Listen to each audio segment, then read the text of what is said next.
Live. This is Rational News. I'm your host, Rational Outlaw. With me today, I have a new guest with us. Why doesn't everyone introduce themselves? Let's start with you, Ryolu.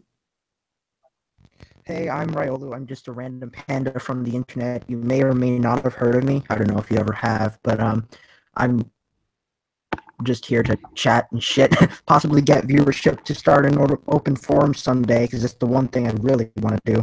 Aside from that, I have really no other reason to be here, just aside from shooting the shit. So why the fuck not? Let's do this.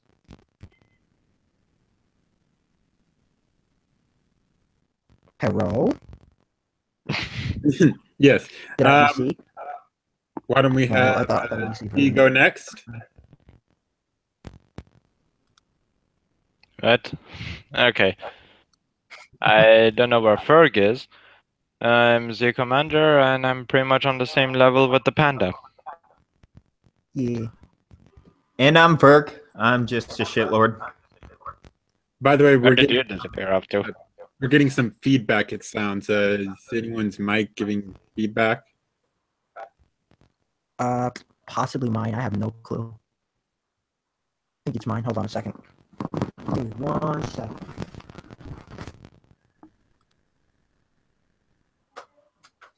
Got that ear cancer. All right, I sent you the link, Berg. Sweet.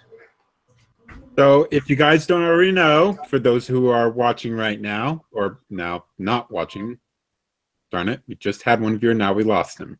All right, well, for those of you who will be watching this live stream later, this is going to be my last live stream for the next couple of weeks, and I'm also not going to be making any new videos, except for one that's a collab that's already pretty much finished. Just need to have the other person finish their parts. And that's going to be the last video for the next couple of weeks until I finish the semester for this year. So I want to make sure I have very few distractions. So I'll be spending less time on all of that. All right. So what do we want to get into today? Anything in particular in the news or anything you guys want to talk about? I have literally no clue. I'm just here to offer my opinion. I haven't really been following anything because everything's been a shit show for the last couple months. Mm-hmm. So True. By the way, your mic sounds 100% better. Thank okay, God. so then it was most likely mine. Yeah. Republicans are destroying their Keurigs after liberals. They're destroying their Keurigs? Why? The fuck? Well, first of all, the lefties boycotted Keurig because Keurig was a sponsor of Sean Hannity, and and they misconstrued Sean Hannity's words to supporting child abuse. 1 second.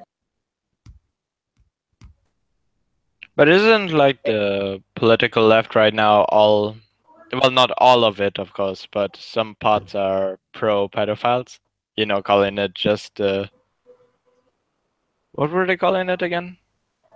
Them are actually calling it a different sexuality. They want it to be included with the whole LGBTQ spectrum.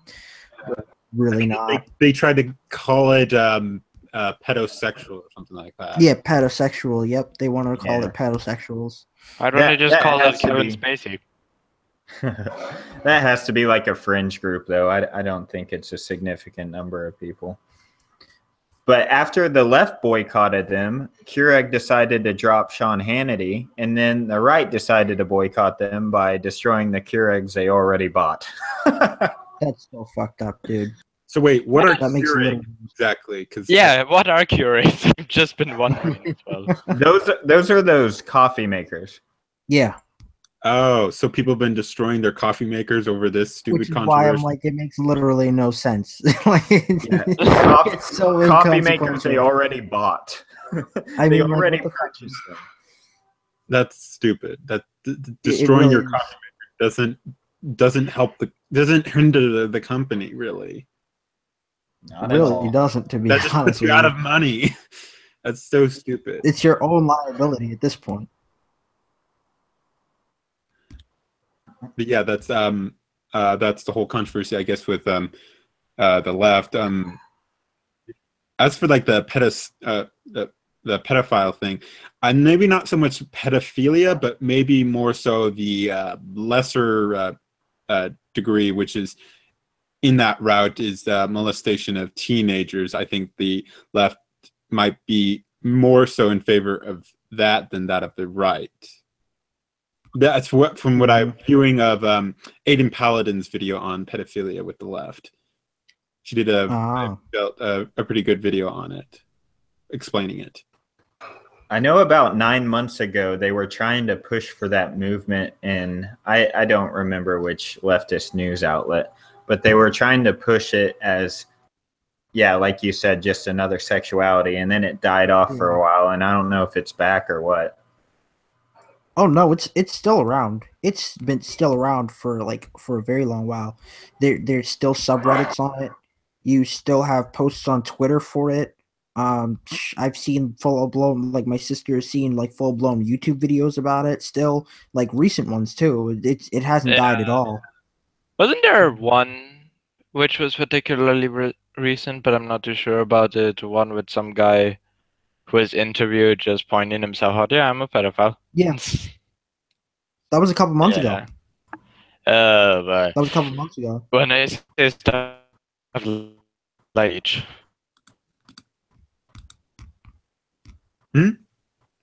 Come again? I said when I say stuff like this, I just want to drink bleach. Oh yeah, 100%, dude. Mm-hmm. I mean, I don't see how anyone could advocate for something like that. I think the general consensus here amongst sensible people is that we have laws against pedophilia in place for a reason.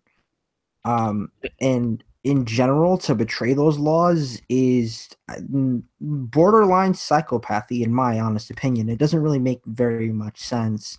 I don't see why anyone would want to be pedophilic, aside from some sort of psychological damage or trauma that might have been caused to them earlier in their lives. I would advocate for that being a more of a disorder than a sexuality. I wouldn't advocate it for being anything else, because it doesn't really make any sense. Well, technically, even though I have no problem with being gay, technically I consider gay is some form of disorder, because it have something to do with the mind.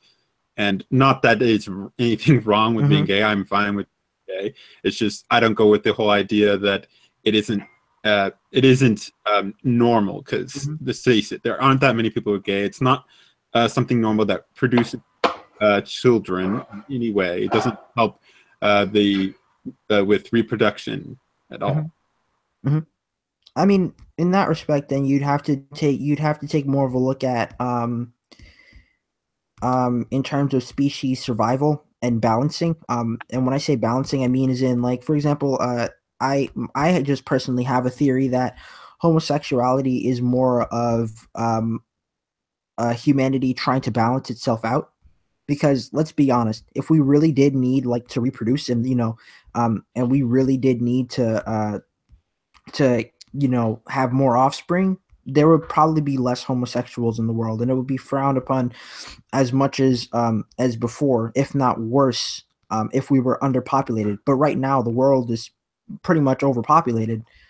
So I see homosexuality as the world's way of saying, you know what, you guys can sit back and enjoy yourselves without whatever the hell you want to, because you guys have more than enough. You don't have to worry about reproducing for a very long time. That's how I see it. I suppose you could. Yeah. I mean, it's interesting, but basically you're attributing a life force to quote unquote the world. Like the world has agency to change things, and it's not just something we live on. It's a pretty abstract concept that you're putting out there, but it is interesting. Oh, by the way, I put a link to one of Aiden Palin's video on the left and pedophilia, if you guys ever want to watch it. She did a very good job, I thought. Yeah, I'll take a look at it when I get a chance because that sounds actually pretty interesting. I want to see what somebody has to say about it. There's some creeps out there, man. Oh Mhm. yeah, I mean, when I was actually gonna first like start doing YouTube, Blair White actually posted a video about some pedophilic lady advocating for pedophilia. And at first, it sounded like she sounded like she even made a compelling argument. And I'm like, how the hell do you make a compelling argument for freaking pedophilia? Like my mind felt fucked. But then, like after watching it a couple times, I realized, no, it didn't really make very much sense. I didn't know what I was thinking. So it's just it's these guys, like some of these guys are very very masterful at manipulation and manipulating things to where you almost feel sorry for the kid for not even getting the experiences needed to be successful in the bedroom in the long run. But at the same time, you have to consider exactly what goes into that and what comes out of like introducing a kid to something like that so early. And that's the thing that they're not considering, I think. Yeah. I mean, some places have done worse. I remember Oh of yeah. what was a big controversy last year was when documents were released from the West German government on how the because currently in Germany, if you're convicted as a pedophile, you go underneath a program to What kind of rehabilitate you program? in society, Mm-hmm. and it's kind of weird to explain. The results are not really good or Mm-hmm. beneficial to anyone. Mm-hmm. I mean, their biggest success case right now explains that he he has no intention of getting into a relationship with a woman because he fears that if he gets her pregnant, his relationship would only be focused on the child rather than the woman. Hmm. Anyways, now I'm just going off a tangent. Essentially, it's a weird program to quote unquote rehabilitate these people, only post rehabilitation videos shows that these people are Well, extremely fucked up.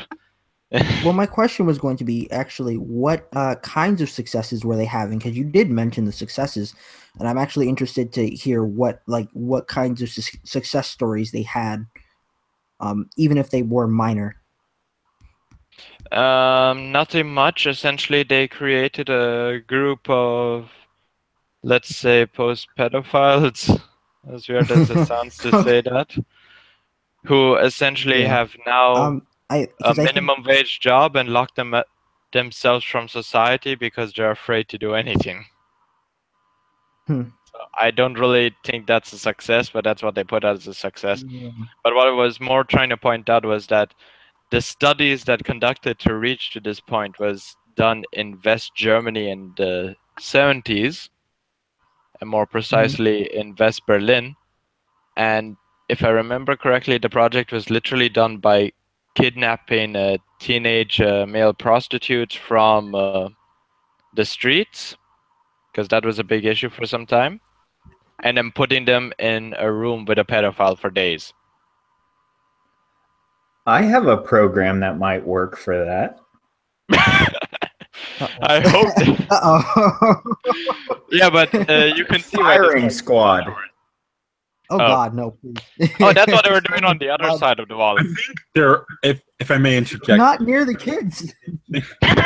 No, not the kids. Kill the freaking pedophiles. They're worthless. Why are they wasting resources trying to rehabilitate these fuckwads? That's what they were doing on the Because other you side got to of the wall. remember the life the life is in the best interest of the state unless it comes to things like national security or money. Or the Otherwise, wait, what? Or the citizens. I mean, Yes. this is Germany we're talking about after all. if I may interject just for a little bit, I don't know. I recall reading this from somewhere. I would, though probably should look it up again. But I've heard the one thing which has been done in the past to, I guess, prevent pedophiles from molesting children again was castrating them, basically taking off testicles, and that seemed to have some effect, if I recall, in preventing them from I'm sorry. feeling that they want to molest children. That I guess it lowers the I guess Testosterone. What? Yeah, the testes produce testosterone. You take those away, the testosterone's gone. You have no sexual urges. That would work. So what you're saying is, by this they created the first generation beta males. More or now less, but And now the third generation is working at BuzzFeed. No, the first generation were the eunuchs. What? yeah, yeah. But the thing is, though, I have seen studies where like that, because that is true. Like if you do remove the testicles from a guy, then he will lose his sex drive. But I have seen studies that show that there were a couple of outliers, which suggests that it might, like, sexual urges might be a little bit more than simply biological. It could be psychological as well. Yeah, those outliers would definitely be psychological. True, but there's the potential that it could reduce, even if it was reducing. If it reduced like 50% of repeat offenses, I mean, I think that's worth it personally. I think they should publicize it. Yeah, No anesthesia, just lob them off with a machete. God damn it! but then the problem is Now that we're all giving you have ideas to to feminists. What? Exactly. That was my point. You have to consider the humanity of it and who would use it, because we all know if that got into the hands of the feminists, we all would probably not have our dicks anymore. Just saying. Oh yeah, that would be awful. Like, I just had a couple falling outs with like feminist friends, quote unquote. Like, I use air quotes and you guys can't see me, but I had a couple fallouts with them, and like, I know for a fact that they would very much love to castrate me. So I do not want them getting their hands on that kind of research. Otherwise, they will all attempt to castrate me, and I will probably end up killing them for it. Yeah, that's like the scenario that I always imagine, that someone is going to take me away for whatever crazy policy they have, and that is the reason why I sleep with an axe now. Because I found out in India, it is surprisingly easy to get heavy weapons over here in terms of melee. Holy shit. That's nice. By Alright, the way, so Oh, but I was going to ask Z, since it is easy to get weapons that are, I guess, much larger and everything, higher capacity of ammo and all that, what are the gun fatalities in India? I'm curious.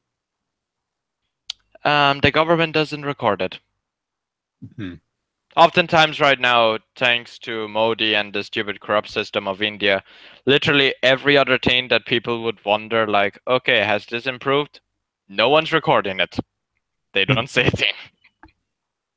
I would have liked to know. So it could be higher, it could be lower. I wouldn't know because the government doesn't allow it. why the government doesn't allow it? Now that's a little weird. The government doesn't allow it. Huh. You gotta remember, this country is still at the border with Pakistan. Yeah. And every other thing. I mean, last year, or maybe it was last year, where there was nearly the war reignited between Pakistan and India, because an Indian soldier fell asleep at his post and floated down a river into Pakistan. Holy shit, dude. That's how bad the border situation is over here. So if you release potential information of an Indian who's going to Pakistan and shooting at the Pakistani, which has happened a couple of times, Oh god. it's not good. It's not good. I'm not happy where I am. I'm stuck between two nations with nuclear weapons. One is controlled by a corrupted government. The other one calls the nuclear weapon the Islamic bomb. Which side is better? It's pretty clear.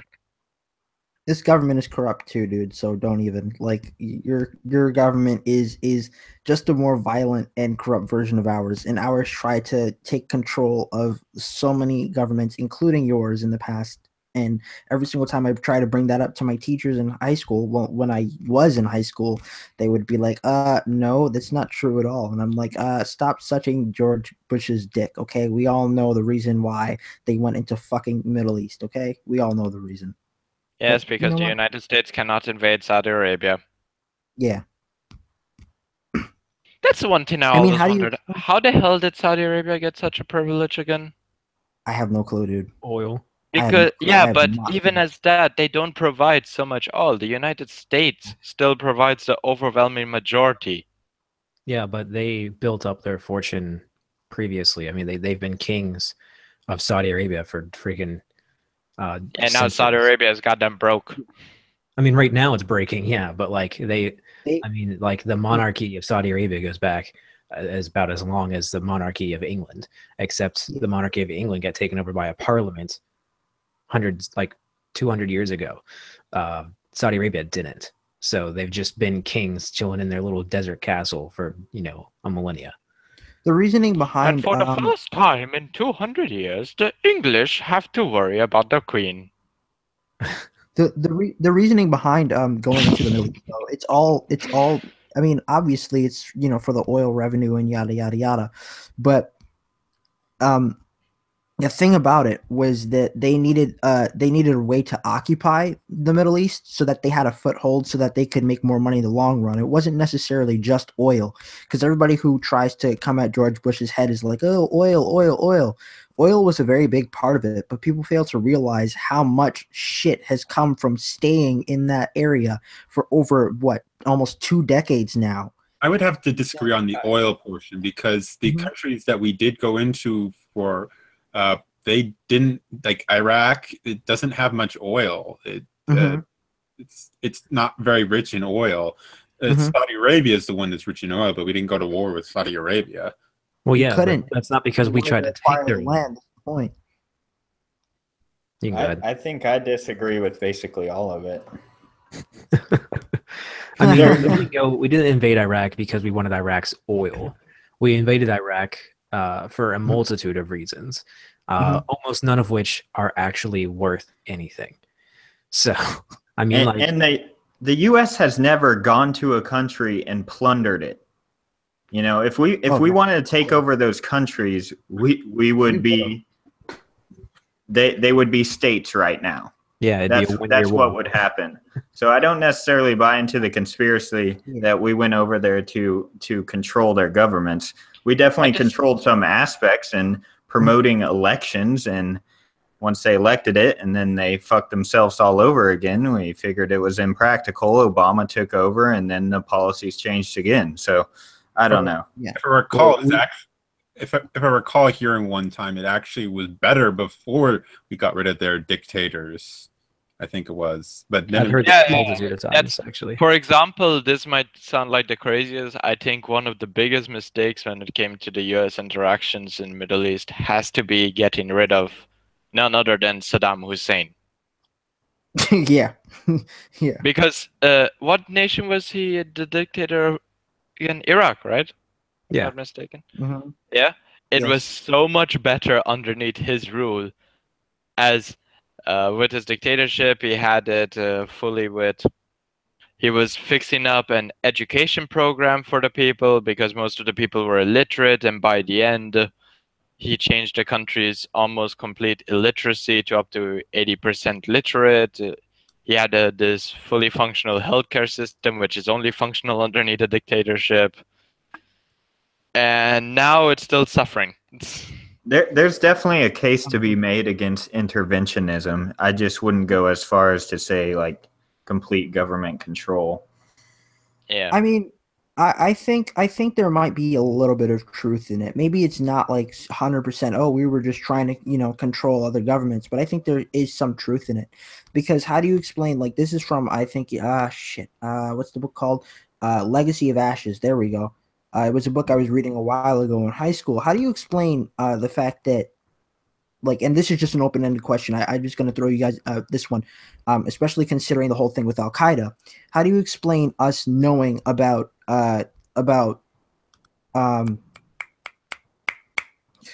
Russia invading the Middle East on day 2? And I think it was a couple months before that in Moscow, one of our operatives, I don't remember which operative it was, whether it was US or Russia. Somebody got caught in Moscow. I forgot what it was. Damn it. I was going to throw the bone, but I forgot what the bone was. But it had something to do with Russian operations in the Cold War, and it was just coming out of, I don't remember if it was Reagan's presidency or what. I don't remember. Oh Jesus, how do I not remember this? I remembered having a debate with this in my classroom. Like I literally had an argument with my teacher over this. I don't know. completely The forgot human it. mind is weird. We sometimes Oh my God. forget the most important things at a very bad time. It was something about whether or not, because he was trying to make the case that America was not in Afghanistan around the time of the Russian invasion or something like that, and I was just like, no, because we knew about it on the second day, like that it was happening. How do you explain us knowing day 2 before the rest of the world knew, and it was in the Cold War era? But I don't remember exactly what key point it was that brought me to that. Wait, when was the Russian invasion of Afghanistan again? Shoot. Hold on. I'm gonna All right, take you know a what? I'm gonna look it up. Hold on a second. You guys can continue. Well, off of that, while you're still looking up the exact facts, like obviously, ever since the end of World War II, and even to an extent before that, we have had our hands in pretty much every country's affairs. Everything that every other country does, we have something to do with it. I don't quite see what our big picture plan is. I can't point to exactly where all the dots connect. But I do know that like we were ridiculously involved in every regime change pretty much around the world. Like almost every single regime change that has happened since like 1940, we have had a large part in. And I don't know why. I don't know why America just, it's like our favorite pastime. Like, let's just switch a government over in the middle of nowhere.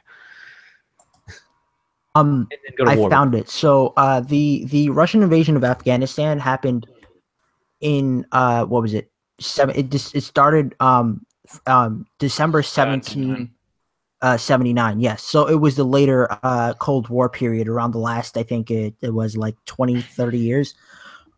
So yeah, we somehow knew about that on day 2, yet my professor tried to tell me that we weren't in Afghanistan at the Yeah, time. I think and I I'm just might like, have an explanation where you might be just a little bit wrong. Sorry.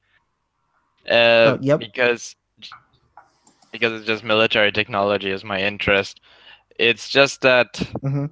at the time, if I remember correctly, from what I remember was, so this had already been sometime after they implemented DARPANET, which is the predecessor to the Mhm. internet, where the military was sending data much faster between each other things, and this was when they were using satellites for the military as spy gear. Mhm. Maybe that could explain it, but I'm not too sure. Well, neither one of those two things specifically to explain knowing within the first week.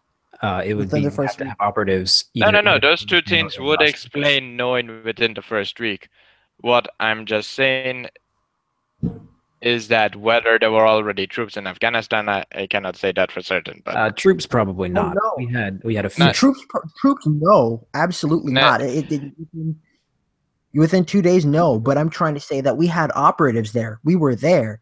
We didn't necessarily have troops, but we did have operatives, no doubt. I'm sure we had operatives in every country that bordered the USSR, simply because of our whole, containment policy that extended all the way with and the domino theory and just all of that nonsense where we tried to just contain communism, which was the Korean War, the Vietnam War, and then our mild interventionism in Afghanistan. Okay. We gave them weapons. I don't know how we to were put there it. on This, every occasion. out of all the wars that occurred after World War II with the United States, only 2 wars I would have supported. What? Which two? Which would have been the Korean War and the Vietnam War. Everything else, I believe, mostly resulted in stupidity. We got our asses. I think that if we would have just, I was gonna say, I think if we just actually did the Korean War, like we didn't get called off and say like, no, stop, it's going to result in a nuclear war. It wasn't going to. Yeah. Like we could have prevented all of the future wars revolving around the Cold War, because We Yeah. like we were just driving like in like everyone else in the whole continent was still Remember, reeling the from the tanks, defeat in the World tank War troops II. made it to Pyongyang. Yeah, like Japan destroyed the continent of Asia, and like we came in and we were all like America was fresh. We were only in the war for like months. We weren't in the war for years. Like all of Wait, Europe, what? all of Asia. We came in and we were like, Yeah. oh, well, that was a pretty quick war. Now our troops are all ready No, to go. no, no, no, no, no, no, no, no, no. Sorry. World War II is my obsession, and when it comes to the American wars, with Japan and Germany, the German wars were the easier one, as the Japanese during those times fortified almost every island. I mean, Oh no, I yeah, can I mean it was a pain, but that doesn't change the time frame that I spoke of, nor does it change the fact that Japan destroyed continental Asia. Like everyone's Yeah. army was just gone. Everyone's infrastructure was gone. no one had an army. It- That was the big problem to begin with. And the few Yeah. teams that did have an army, there wasn't much of it. So it's not that much to destroy. But if you want the argument that they destroyed China, the Korean areas, yes, they did destroy those. Yeah, and so like, we come in while they're still trying to rebuild, and we're like, oh, let's just steamroll everything because we didn't lose millions of people a decade ago.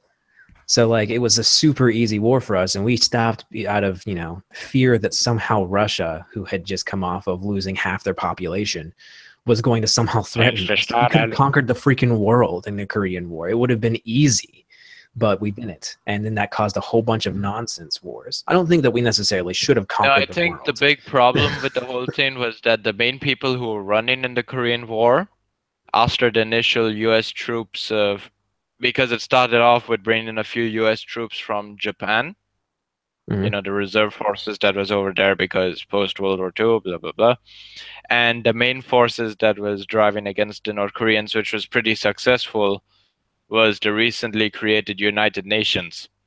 I mean, that was like what I would say the golden era for the United Nations, because how do they solve a problem of an invading nation? Easy, we invade them more or less. with a That's bigger literal army, which was.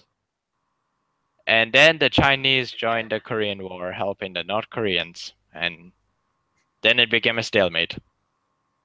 Well, I mean, they kind of had to. I mean, if you take a look at some of the history in terms of how like our country and Japan ended up breaking China's morale, like when when we were doing things like taking over when the Japanese, were doing things like taking over Hong Kong and Foshan in quick succession, two hubs of Chinese martial arts, which were very crucial to their morale at that point. It kind of falls into perspective.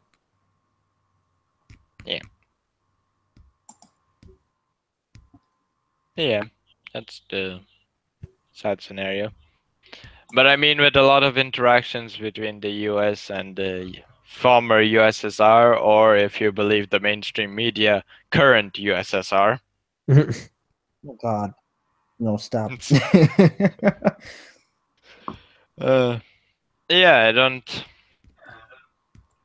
know how to put it anymore. It's just all insanity. Well, I don't mean, even what was see the why they point that still it came market from? them as such. I cannot understand what anyone is saying. Are we roboting? Because like everybody's been roboting and going silent for like the last couple minutes. I just never said anything about it. Yeah, once in a while, somebody who is talking over somebody else, and it just gets too confusing to hear. I was just Yeah. listening because I'm not a history buff. Yeah, same here. Well, I mean, what we stemmed from was a little bit off track because the point was we were in Afghanistan because we were bordering the crap out of the USSR. So we had operatives in every single country that touched the USSR, and anything that might have seemed like that could have been a target of the USSR. We were just there. So the fact that we were in Afghanistan isn't necessarily special to Afghanistan. That's just us being a country of extreme, I guess, nosiness. No, I honestly believe that nosiness came after the invasion of Afghanistan. What's interesting though is that like a lot of people tend to neglect the very first piece of I mean, it was unofficial foreign policy, but it was technically foreign policy if you think about it. Does anyone remember like what George Washington's stance on the whole thing was? Because he gave what I consider to be the very first piece of foreign policy in the United States. I don't remember it word for word, but it was essentially the basis of isolationism, correct? Yes. He didn't want anyone to get involved. He was like, look, the other countries are on their own. I know you guys might want to help, but if we get involved, we're going to get... And then Woodrow Wilson happened. Yep. We got fucked. Actually, no. Woodrow Wilson just at the very end of World War One gave some aid to Europe, albeit I would argue not so much. But then it was more. What was his name? What was the one with no legs? Now I forgot his name. Roosevelt? Oh God. Yep. Well, I'm gonna call him with no legs. He was in a wheelchair, wasn't he? Thanks to polio. Yeah, I mean, he had legs. He just didn't use them. If you don't use your legs, you're no legs to me. True shit. Oh. Now I'm gonna. Someone has to be sending me at some point later on after the stream hashtag leg discrimination or leg privilege. Either one of those things is gonna come at me. Ableism. Yeah. Oh, you ableist. I think U.S. interventionism, from what I know, has been a net good for the world. And I think that might be a rather controversial opinion in this group. No, not really. Wait, I missed that. Would you say you think might be a controversial opinion? U.S. interventionism has been a net good for the entire world. Well, yeah, I would say it has been good. I just don't think it's morally correct. I don't think it's as good. I think it did prevent certain things from happening that should have been prevented, but at the same time, I don't quite think it's something to be celebrated. It's not necessarily. I guess, you know, as someone else said, it's not really the more ethical way to do things. I think certain things, you know, like certain things that we're encountering today are a direct result. Well, actually, I'm pretty sure you guys would agree with me that many things that we're encountering today as a country are a direct result of our, you know, stupid interventionist asses. But, you know, aside from that, it's all kind of down to ethics and what you think would be the right way to do things. And my question would be, you know, who are we to decide whether or not another country is doing things the right or wrong way? You see what I'm saying? We are the West with good moral values and a Western philosophy that trumps the rest of the world's shit cultures. That's who we are. Yeah. Haven't you ever heard of the white man's burden? Obviously. That is what we're doing. I ain't talking about ethnicity. I'm talking about culture. And the fact is the West is the best, hands down. So I can vouch for that. If anyone's going to make this moral calculation, it's going to be us. The West bred feminism India is just not the best. I said the West bred feminism. It's not the best.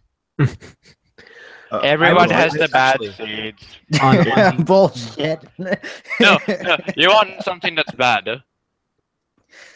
Shitting in the streets in India? Yes, and my neighbors started to play music again. My neighbors are playing their shitty loud music again. Oh, that's everywhere, man. It's 7:10 in the morning, and the last time they had it was up till 10 last night. Oh God, dude, that's so fucked up. And it's not like pop music; it's that goddamn Indian screechy music, which even I wonder how the Indians like it. Well, on the point that interventionism has been a net good for us, I would say that I don't know how it has been. It's just gotten us into a lot of wars that made us lose a lot of American soldiers for purposes that still can't really be explained, such as like why we were in the Vietnam War. Oh, because it was a French territory, and France was weak because World War II, and communism was spreading. Oh no! And it's like, yeah, but we lost anyways, and we just killed a bunch of people that were, you know, part of it and not part of it, and then lost a bunch of troops, and then came home extremely demoralized. There was no win for anybody in that war whatsoever. I agree with that, but at the same time, war is one of those things that partially interest me because it was like the last old-fashioned war with the US. Because when you look into what's the big reason for why was the Vietnam War a big failure for the US, and it's quite obvious by the end. Kong, who were the one from the north? I cannot remember the exact. Yeah. They were so unconventional compared to what the US was trained for, that this literally changed the whole manner of how to deal in a modern war. For example, we're dealing with napalm and rocket weaponry and even guided missiles from the jets. The Vietnamese were killing troops on the ground with bamboo sticks, and that's literally not an understatement. I remember that I followed the series Greatest Tank Battles, and the Vietnam one I find particularly interesting, because one team that knocked out so many tanks in combat during Vietnam were making these, the first now called IEDs, in a wooden box, where they could not be detected by a normal metal detector. And there was one example where they were invading a certain place in North Vietnam, and the only place that they could go through was this old train bridge, which was just big enough for tanks, but they know that they were going to be tripped with mines. So they had the engineers run up and down through the mines and even outside on the other side with the metal detectors 5 times. Not a single time it was searched. Not a single time anything was found. And no one wanted to volunteer their tanks to drive through, except the engineer squad who just did the mine sweep, because they were believing that it was clear. Directly after they got outside of the tunnel, they hit a mine that killed the entire crew of the tank. Holy shit, dude. Yeah. And the only thing that kept the whole thing from being covered was a wooden box that it was in. That's crazy. And the other insane one was another invasion plan in North Vietnam, where suddenly they were being struck upon by US artillery. And this was the first time that they had the North Vietnamese using a radio interceptor with someone who sounded American artillery strike on the American combat crew. By the way, can you hear the music? No. No, actually. Shit. I would want to show this stuff. Well, as fascinating as all these little fun facts are about the Vietnam War, I love fun facts about history, especially in war, but these are just examples, I feel like, that back up my point that we shouldn't have been there, because it was an enemy that we didn't understand. It was a area that we didn't know, and it was a cause that we didn't support. So it was just a giant, useless waste of life. You initially supported it, then later on support died, and then that's when demonization of the common soldier begins. I would put it as that. Well, yeah, demonization of the soldier is a result of that war, because the war was pointless because our soldiers didn't know who they were fighting. They knew, you know, commie scum, yes, but they didn't know who the commie scum was. And so they just kind of fought a bunch of, you know, women and children that had guns, and some didn't. And it got to the point where they just started murdering villages. So right after that that war, the next guy that got elected adopted a constitution, right? I don't know. I don't know what happened to Vietnam after we left, because it became irrelevant to history again immediately. Yeah, but I'm sure we all can agree World War II, World War I, that's all necessary stuff. Well, our interventionism in World War I is arguably a major cause of World War II. Wait, had we not gotten involved? Had we not gotten involved, which we shouldn't have Although, because it wasn't our war. to be fair, I will No, just Let me point finish this my point out. first. Let me finish my point first. Yes, and We should not have gotten involved in World War One because it had nothing to do with us. And had we not, they would have simply signed a more fair treaty to everyone involved. No. I studied 6 months for an exam that I never took on World War One. I know the subject. Okay. Way What was too wrong with well. what I said. It was Woodrow Wilson who wanted this 14-step plan for Mhm. Germany, Yeah, which right. would have been brilliant. And I forgot. It was the French who kept him completely out of the meetings, where his 14-step plan would never make it because it would allow Germany to potentially prosper, and they wanted the Treaty of Versailles to go through with no interruptions. So if Woodrow Wilson got a little bit more involved with post-war, post-World War One treaties with Germany, we may not have seen the rise of Hitler in World War II, but instead the French and the English did not like this decision, so they stuck with their attempt at crushing Germany, which wound up crushing them.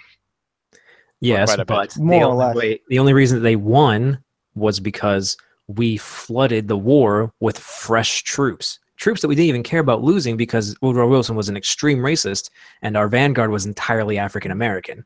So it was literally just Birth of a bodies nation. taking bullets.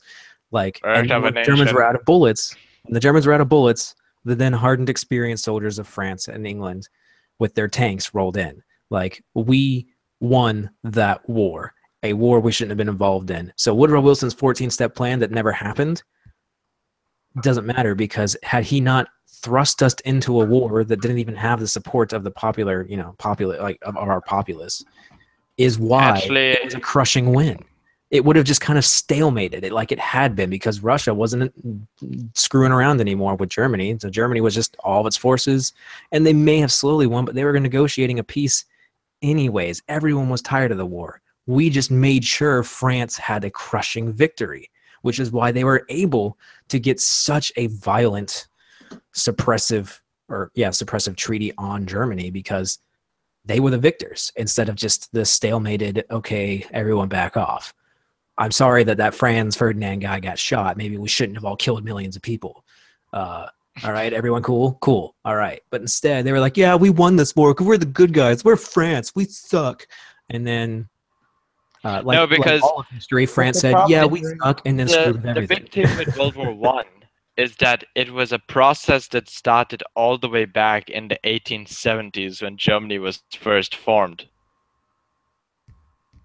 What the hell? Well, I mean, yeah, the buildup for World War One was a very, very long time with a lot of factors involved, which you could argue was possibly started from Napoleon rising to power, which you could argue is only because Martin Luther caused a stir in the Catholic Church.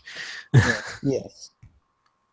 So, I mean- I was gonna mention that in general, the way I saw it when I was taught about it in school, it was that we didn't really have any the reason, a large part of the reason why Germany came back, and started shit in World War II was that they were pretty angry. We didn't really have anybody to blame all the bloodshed on, so we were like, let's let Germany take the fall, and Germany took the fall instead of adopting Woodrow Wilson's plan. So I think both sides are correct in saying that if we hadn't gotten involved in World War One, things wouldn't be this way. Things would have been so much different. But at the same time, if Woodrow Wilson had his plan implemented, things would be different the same way. Things would have been better if we had not gotten involved, and or if we had implemented that 14-step plan. Because I don't remember it exactly, but I remember that it was a very good plan.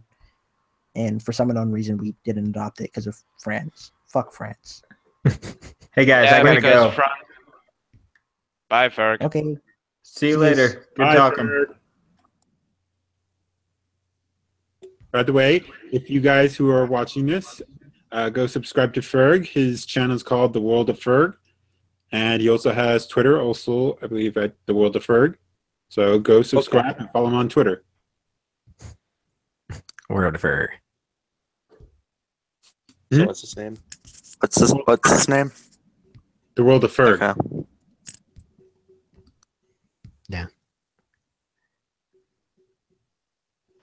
It got FERG. so quiet. What are we talking about now? Well, I guess since we're on Woodrow Wilson, I freaking hate this guy. He is my least favorite president. Actually, it's kind of a tie. Him and Lyndon B. Johnson, I really detest both of them. Ironically, the guy that got us heavily involved in the Vietnam War. But Woodrow Wilson. So his plan, let's say it would have, made Germany somehow an economic superpower, I guess. Mhm. If it got implemented fully, which it wouldn't have, even if we did have our way, Oh, yeah. because what government policy has ever been implemented flawlessly? Ever. We wish. Oh God. Plus, everything sounds great on paper, doesn't it? Communism actually kind of sounds great on paper. Yep. But then look But in what Yeah. reality, Look it what fucking happened. sucks. Well, I mean, it only sucks I mean, because just- everybody's used to their stuff. If you take a step back now, no, hear me out. Yeah. Communism sounds good on paper only because you have to go all the way to the very, very end of communism when it becomes essentially tribal community, where it Mhm. becomes not just communism, but like communism, where Yeah. it's everybody looks out for each other and nobody actually owns anything. It's just everybody takes care of everything. Everybody volunteers for everything. Yeah, that sounds great, but that has Yeah, never actually functioned anywhere in the world ever. Yeah, because can I just people are interject? greedy. Can I just interject for one thing? Sure. If you want to watch, we should watch the Tinkeries. Sargon of Akkad's the second channel. hmm The Tinkeries video on Slab City, which is in California. hmm Does anyone know Slab City? No. No. I know about Jonestown though. Yes, I've seen it. Essentially, essentially it's Fallout 3 in real life. Oh, God. I honestly want to visit over there. Holy shit. Ever wanted That's to visit the Capital crazy. Wasteland? Go to Oh, that's California fucking crazy. Yeah, I'm not. or I'm, California. that's Oh, not. that's because crazy. Oh, the I'm looking that ideals of up. communism suck. That's because socialism and the way that it tries to interject itself into a very overly capitalistic society is completely unattainable. So whenever like these stupid people that try to follow Marx, who was an idiot, and his teachings, which are bad, Mhm. into this line, I'll like- interject a little bit. When Karl Marx wrote his book and the Communist Manifesto, it kind of makes sense. Yeah, it did. We're talking about Did a at the time where time. workers' rights did not exist. Children were supposed to work from the beginning. yeah, it was the You were only lucky if you got a minor education, and you were lucky if you survived past 12. So, so when your biggest fans are kids who can barely read, it kind of makes sense why he was so successful The problem for a short time. But like, yeah, I mean, yeah, I know it was written in the context of the industrial age when, factory workers, like everyone was a factory worker and you lived in the compound, you got paid, not even in money sometimes, but literally just in rations. So like, I understand why he wrote what he wrote when he wrote it, but he's still an idiot and his teachings are even less applicable to today because Yeah, of that. We that's don't true. live in the industrial age. And so like, that's why like communism as its own individual idea of communism is interesting. Communism in the teachings of Marx, where it has this progress on how it overthrows capitalism, is absolutely stupid because it can't work. It's tried I lots agree. and lots of times. Following his teachings to the word, it always just ends in disaster. Even if it Yeah, it's doesn't called end in the Soviet genocide, which it Union. does, it ends in disaster because it's And stupid. look at Yugoslavia. After they went into a big civil war after communism collapsed there. So I mean that's proof that Yeah. communism can't work because when you put entire groups of people who don't like each other along, they'll build up over time and explode. The major Yeah. problem with things like communism and socialism is that it hinges on the altruism of humanity, which we all know tends to fail more often than not.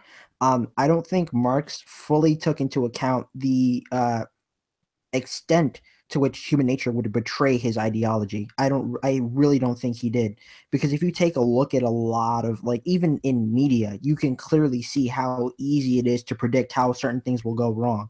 Like, as soon as once you've read Hunger Games, you've practically read all the dystopian novels, because that's basically how everything goes. That's literally it. Once you read Hunger Games, you know what's happening. Once you read the Communist Manifesto, you know what's happening, and that's why I see, when I see certain things happen, when I see certain other ideologies, like certain variant socialist ideologies, people have tried. I don't even remember the fucking names. That's how irrelevant they are to me. But like, they've tried to convince me and stuff like that, and I'm like, look, if there's any like communism or variant that I would even consider implementing, it's socialism. But even then, socialism sounds great on paper, but in practice, it's trash. It's literal trash. I remember having a similar discussion with a classmate one time, and I kept on bringing up the question, how do you expect to pay all this stuff then? And she literally told me, sadly another German, sadly a feminist, sadly someone who made me want to cut myself for some time. Oh my god. No, not in the sense like, That's oh, the I'm one a thing man, with- I'm a man, I should be ashamed that I'm a man. Not in that sense, like, I want to end my suffering, get me out of here. Anyways, yeah, and she literally just said, why would we have to pay for it? Actually, as stupid as that is, I understand where she's coming from, but only because you can use the argument, why do we pay for anything? Which is this whole philosophical debate on why an economy even exists, and why banks even exist, and why there's such a thing as labor and work, and and why there's such a thing as failing communist societies. Yes, because when you embrace communism, you don't have the time to go into the in-depth knowledge and discussion and teachings of all of those things. You don't have time for philosophy. You're trying to not starve to death. So, yeah. Anyways, yeah, I really recommend watching the video that I just left the link to. It's literally Sargon of Akkad's reaction video, sort of, to anarcho-communism in action. Oh yeah, about anarchy. Because that's what they are. I don't quite understand the whole thing about like what gives anarchists such a hard on about anarchy, because anarchy in itself sounds nice as well, but it's easy. It's quite easy to explain. They rile against their parents and they stay up past their bedtime. Isn't that what it is 80% of the time?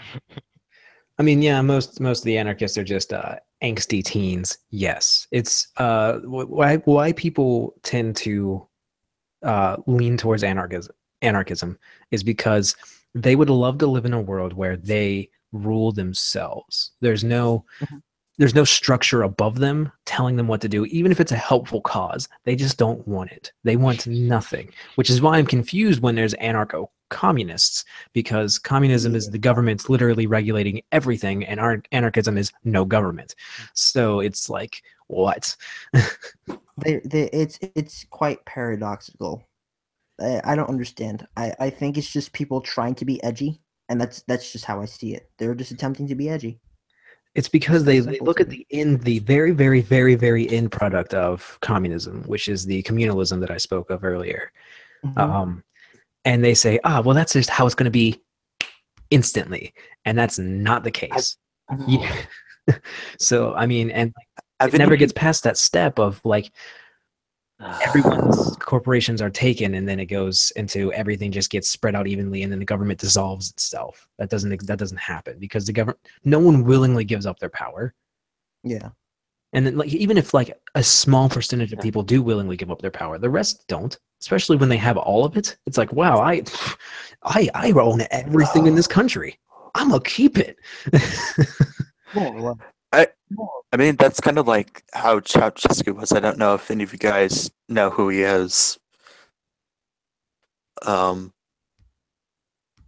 any of you guys seen the mini BBC series called The Lost World of Communism? What? No, I think I've heard of it though. I think I've heard of it. Oh, look it up on YouTube. But anyways, I watched the third one of Romania, and It basically shows you how much power, when in a communist country, power can get to one person, and when everything goes to one person, everything just goes to shit. Mhm. And this guy, what he did was, where the parliament is now, he wanted this massive palace built, and only 1/3 of it was built. And the reason why he couldn't build this massive palace is because they kept running out of money. Mhm. Because they spent it on everything. And from what I heard was that during the winter, everything would, even in some of the warm rooms, being ice crystals in, and yet everybody was starving to death because he basically used all of the money to build his palace. And then at the end, he and his wife were basically shot dead. Well, that's such a fucking tragedy. Holy shit. That's reminiscent of actually of If you the- think that's bad, you should check out Indian history. It's reminiscent of like of Shi Huangdi and his whole paranoid streak. Remember that thing? It was to the point where he would instruct the builders of the Great Wall to toss the dead bodies under because he wanted to finish building it in time. Like that's how bad it was. Yeah, people people in power tend to slowly go insane with their power as well, because when you literally have all that power, something in your brain, I guess, just kind of snaps for some people, and it's just like, I don't understand why this can't get done. I am like in charge of everything. I own everything. How is this not done? There's nobody telling me no. So this should just be done. It should just happen, because they're out of touch with reality, because there's nobody to keep them in check. There's no stronger person to, like, stop the bully, I guess you could say. And even if it's just another That's bully- kind of like North Korea. Korea. North Korea. Now. This is a slightly, while we're on the topic, and this is a topic that's slightly connected if you think about it, but it's a little bit of a divergent subject. What are you guys' thoughts on espionage? I don't know. I'm not entirely against or for it. I think it has its pros. I think it has its cons. I think that I would love to live in a I world where think, espionage doesn't matter. Okay, I think I just have to put, how would this scenario reflect on me if I were to right now go and commit espionage against my neighbors to get rid of their loudspeakers? It wouldn't reflect on you badly at all. I would not care. As a matter of fact, I would aid you in said endeavor if I was skilled enough in computer science, which I am not yet. Trust me, there's no computers over here. I'm talking about explosives. Oh. I Shit, really dude. cannot take it. I mean, how are they able to do this? They barely have money to survive next to me, and yet they have enough of money for super loudspeakers. I don't fucking know. I used to ask the same question about when I used to live in Brooklyn. It was insane, dude. Like these guys would freaking puff every single night, and I'm just like, you can barely keep the rent up. How are you affording drugs? What the fuck? Like, if I may ask, just you said Oh, espionage, and are we talking about espionage, the spying on citizens, or are we talking about other governments spying on other governments? both espionage in general. As for spying on citizens, no, I do not think the government should be spying on us. But as for other governments, it's iffy there. For me personally, at least. I mean, it's kind of like, why not? I mean, it's like, why are we spying on them? Do we not trust them? Well, maybe we don't. But at the same time, it's like, well, why don't we? I mean, if it's like, I think we should be spying on Canada. Them shady Canadians, I don't trust them. But like, what is the point in us like having the CIA probably having some agents in like Uzbekistan? There is no point. That is pointless.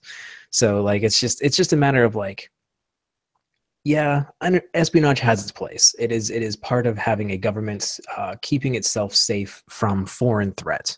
But America doesn't know what that means anymore, and we esteem everyone as a threat, and everybody needs to be controlled and monitored. And so the CIA probably has a couple dozen agents in every single country, which is just complete overkill. So espionage has its place, but America is overkill in that regard. Mm-hmm. I mean, I think personally, espionage is a good idea in terms of, like, in terms of spying on other governments to keep ourselves safe. In terms of the citizens, I don't know necessarily my stance on it, and the reason is because I personally don't care. And the reason why I say I don't care isn't so much that it's like I'm not apathetic about it necessarily. It's more that it's just like, if you know what you're doing in the eyes of the government, then you should be fine anyway. Number one. Number two, if you know what you're doing, you're not going to get caught. The government's not really going to have eyes on you in the first place. That's number two. And number three, if you do go on off the grid somehow and it's alarming to the government or whatever, some random freaking James Bond scenario does actually play out, would you actually get punished for it? And how would, like, I don't see scenarios like that really playing out. The likelihood of those things is very small. I think after assessing all the risk that comes with it, it's very minimal. So I don't really care that much that the government's watching me. If they want to watch all my cancerous porn feeds, then go on a fucking head. I don't care. Now, my main problem with the government spying on citizens is because I fear more of a tyrannical government and just spying on us for anything, for whatever reason. I have no idea what. Maybe just something that they don't like, and they are gonna make up some kind of story and about someone. My whole thing is like, I want less government.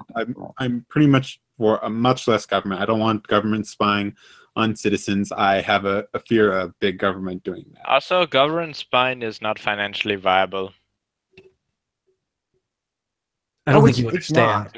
Our economy is It based costs off to be of fake printed, like fake made up numbers. We have what's called the Federal Reserve, and that is literally infinite money because infinite debt. Because money, we don't care about spending, and nor does anybody else that uses the U.S. dollar when it comes to trade or oil purchases, because money doesn't actually exist. When Which people don't seem to realize. In the gold standard, money doesn't exist. Money is just a figurative number that we decided to play a game with. It's Fair just, enough. yeah. So like, who cares about financially doable? We want to implement socialism, not us, but like Bernie Bros do, and that's not financially viable at all. But they don't care because money doesn't exist. So it's one of those like stupid things that it doesn't matter. If it's financially doable, they're going to suggest it because they can just print more money. They don't even have to print it. All they have to do is say it's there. Like, that's the thing. Continue. What were you saying? I'm done. All they have to do is say it's there. It's just all electrical now. It's a electrical representation of a paper representation of no longer a standard on any actual product. So it's like it's so many layers of removed from reality that I don't even know why people even like take their money seriously, other than it's the law. Like, and then what's the law? It's just something written that we all agreed to do. So Which 80% of the time we don't agree to do. yeah, right. I mean, like, for example, in Germany, there's 3 big laws that everyone hates, even the communists hate, for obvious reasons. So, number 1, Kaiser law. I'm not joking. We still have a law that's more than 100 years old in Germany where we pay money to the Kaiser, who has been dead since 1943. Who's the Kaiser? What? Oh god, dude. Who's the Kaiser? The leader of the Germany. German. Well, the former leader. It was the monarchy of Germany. Kaiser Wilhelm II, who died in 1943. We're still paying money for him. Somehow. Point is, you're paying to a dead man. Like this guy. Yeah, I get that. I don't know much about German history, so Okay. Then numbers 2 law that we all hate. The state television. It's shit. It's expensive. Is that sort of like I was going to It's say, not. is It's that not like the U.S. concept of the public domain television. no, I meant like, is it sort of like the how Britain has their news in television that they have to pay for? That's by the government, the BBC. Similar. No news, but then again, February last year, the German government bought all news sources in Germany. Holy That's- shit, dude! That's a Yeah. lot of money. Holy fuck! Yeah. Wow. And the third law that now I've actually forgotten that every German hates. Oh yeah, East Germany reparations. As in, we're still paying this Wait, what? heavy law. We're still paying this heavy law that was created in the 1980s to help East Germany get in line with West Germany when the wall came down. Yes, this law is still in place and it's heavy. That makes no. What is Germany doing? Okay. Merkel. Easy. I explained it some time ago in the chat, or I forgot which chat I explained it, but I think Outlaw knows this. I can't Well, remember. Essentially, the big problem with the German government is that it's a hodgepodge. It's the living example of Haggis. It's just a bunch of shit mixed together and expected to work.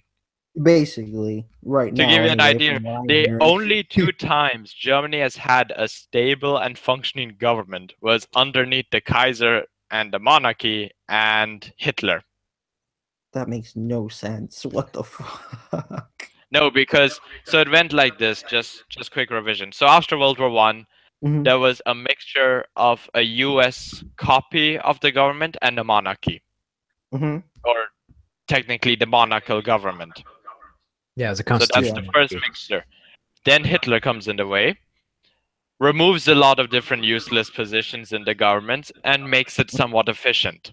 So Mhm. that's the second time that Germany had a single government per se that's functional, because they decided to remove what was completely useless and so forth.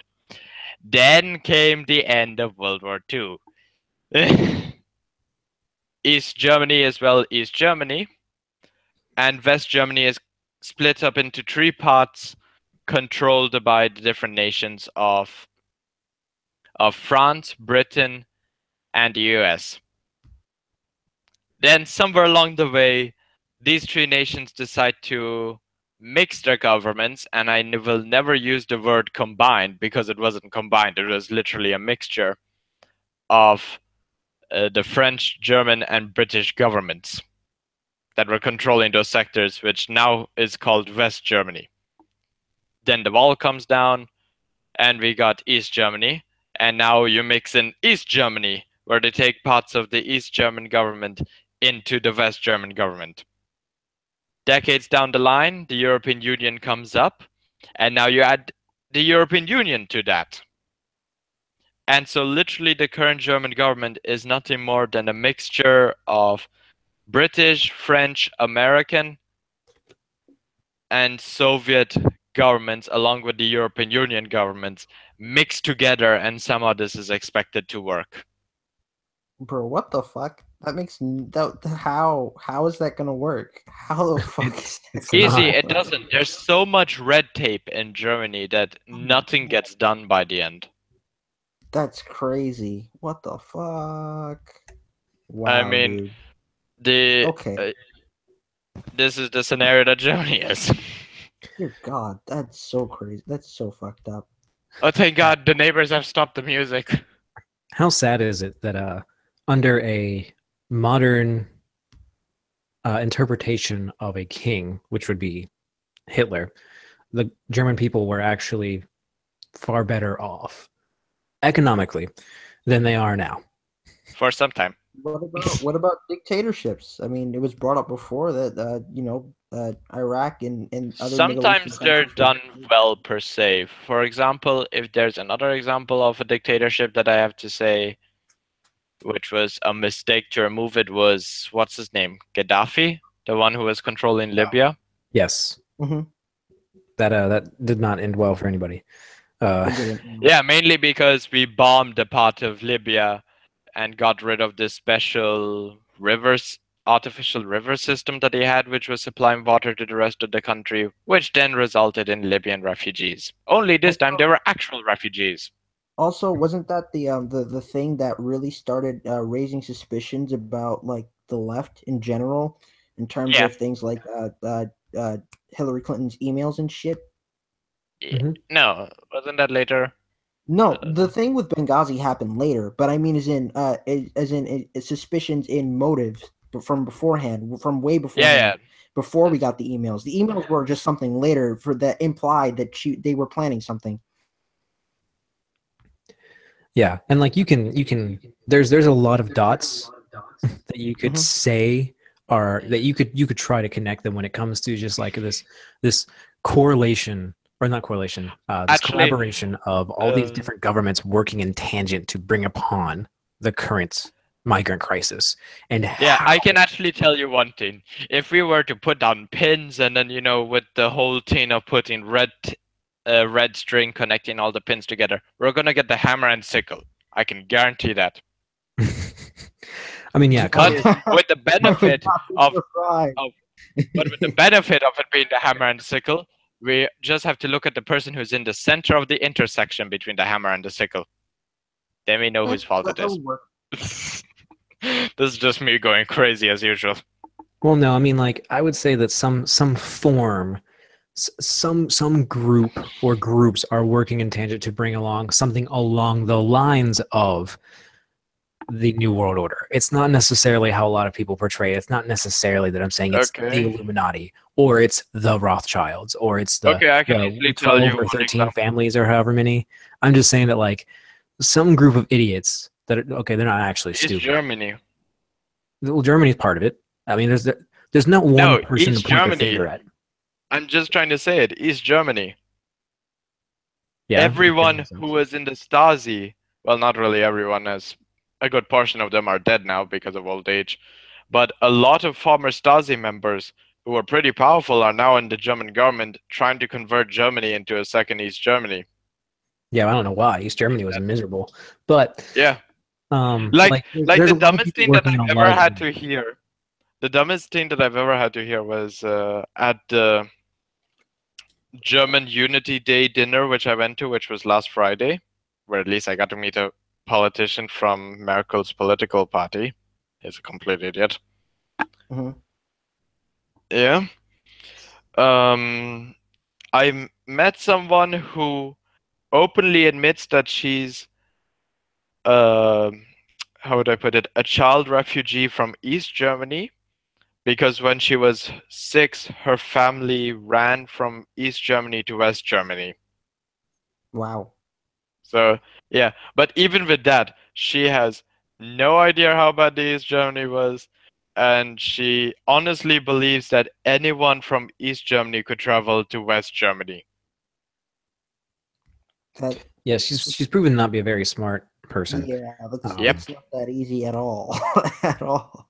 Yeah, it was almost like you had to be part of a certain political group and you had to have a specific reason for why visiting West Germany, aka Merkel's vacations. That's wow. Okay.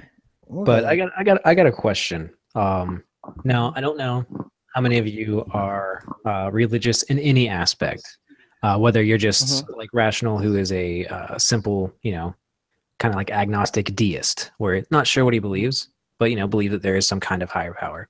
Anywhere on the spectrum, it doesn't matter where you guys lay. There is the argument of free will versus not free will. And, things tie into that, like all from like, where does morality stem from and all this stuff. But like to simplify that and how that applies, like if you were to take, for example, most of the religions that say a god or gods gave humanity free will, and they want free will for humans to exist. And therefore, from a religious standpoint, human beings should not have government at all, because that's them putting themselves under their own enslavement instead of exercising their free will to make mistakes as they see fit, even if they result in their death or the deaths of others, because it's our freedom to make those mistakes. Or do you think that from the non-religious standpoint that there's not really so much such a thing as free will, and therefore human beings are not only safer but more comfortable when their lives are structured by somebody that's kind of just telling them what to do. So which one do you guys think is more applicable to human nature? That we need to be free and that's why we're always overthrowing governments, or that we like being told what to do and that's why we keep putting in governments?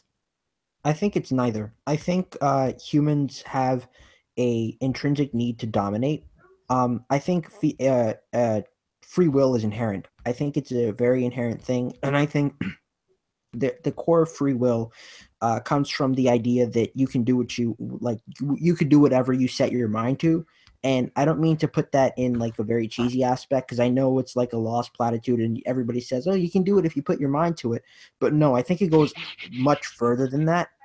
Like I literally have like pretty much a manuscript actually written on it. It's an entire philosophy of my own. It actually came out of nihilism, which is interesting. But Yeah. It's just weird. I think nihilism is incomplete. I'll just leave it at that.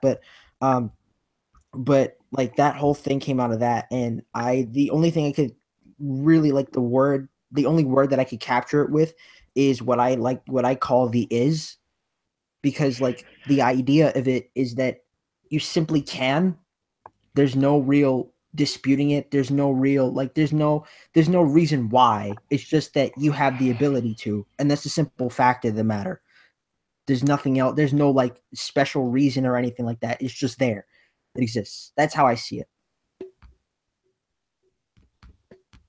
So would you say people would be, as a whole, do you think civilization would be better off if everybody was under a very regimented government, or everybody would be better off if there was essentially no such actual thing as a government? I believe in a very small government. That's actually that actually kind of goes to a question of whether or not whether or not anarchy would be something like feasible.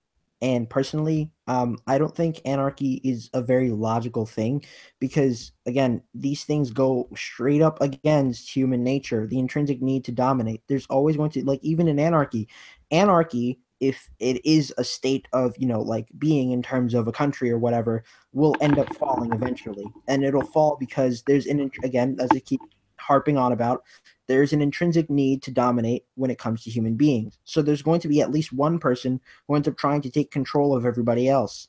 And even if you take things like anarchy into account, like for example, if we take the media things, so let's take, for example, the Purge.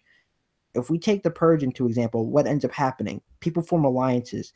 People search again for structure. That I guess chaos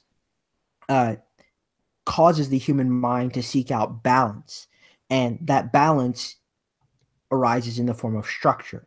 And that's what ends up happening. The further away we stray from structure, the more structure tries to pull us back towards the center. And people don't realize that. But that's one of the tenets of mass psychology. And that's why I think it's kind of anarchy in itself. It sounds great, as I said before, but it hinges on the altruism of humanity. It will never work unless people decide to more or less mind their own business and go about their life and be completely honest with themselves and one another.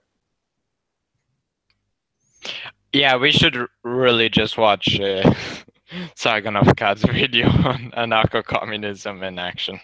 Is that what it was again? I think that's what you mentioned it as. Maybe some other time. Yeah, another time. Yeah. I left the link, so It's you a can. long video, so if I recall. Yeah, 'Cause- I'll watch it, but like in my spare time. All 28 Sargon ever minutes. does with the Thinker is just shit on people, so I want to see this. But I mean, Yeah, but with that's this one, he also- gives some actual intellectual thinking and wandering around, because Oh, yeah. that's pretty much what they do. Well, I mean, there's two aspects of how to live your life. There is the way that makes sense, and then there's everything liberals do. So when they try to do something, obviously it's going to end up a crap no matter what they Yeah, try to unfortunately. implement. Here they tried to implement the idea of nothing, and that didn't go too well for them because they're liberals. Not liberals in the sense of libertarian or classic liberal, but the brain dead Mhm. leftists of today. Yeah, the Oh, commies. I'm gonna be brain dead by the time my neighbors decide to stop playing music. They're probably I'm trying to infect back. you with leftist propaganda. I was eating dinner. What did I miss? I'm dying of brain Oh. cancer. I asked the question of, Oh, do you you talking about think? your asshole neighbors again? Yeah, his neighbors are bothering him. But I asked the question What kind of a few music minutes are- ago about, do you think that humanity's intangent, or not intangent, that's not the word I'm thinking of, but just its embedded free will is what causes it to always want to break away from government? Or do you think that humanity actually doesn't have free will in that sense, and that's why it's always trying to find a structured government, which is why a lot of people find comfort in totalitarian regimes like monarchies and such? I would say that people have a desire to be ordered and also to not, ironically, at the exact same time. Because I would say people want structure. Like there's certain people who want some structure, obviously, and then there's been people who want a lot of structure. I think it just varies. But yeah, I think it's like both at the same time, really. And it just sort of changes a bit, like over certain generations. Certain generations change from one to the next. One generation forgets what the past generation went through. Yeah, and then you get the generation which is made out of fat people who want communism. True fucking shit, dude. Hey, Well, look on the bright side; they will finally be able to walk again. communism would solve our obesity. Oh, The ultimate diet plan. oh yeah. But But whoever just Massive came back, starvation. whoever just came back from dinner, what's your thoughts on that question? Which question was it? Sorry. The one where do you think people are better off with very, very strict government that just pretty much tells them what to do and they don't have to worry, they don't have the stress of making their own decisions? Or do you think that people are happier living in a dangerous world where they're free to make whatever choices they want, and they're free to, succeed as high as they want or fail as low as they want? I would have to say minimum government and maximum freedom, just because too much government is bad and not enough. Yeah, Well, no government is bad, but I wouldn't want total government control, but then again, I wouldn't want total anarchy. So it's pretty much a neutral answer. that's why if I try to find when was like a golden age in the United States modern history, let's put it as that, I would say the number always comes. Well, go ahead and say what you were I going was to say. gonna say. Yeah. I was gonna say probably before the Great Depression. It was probably No.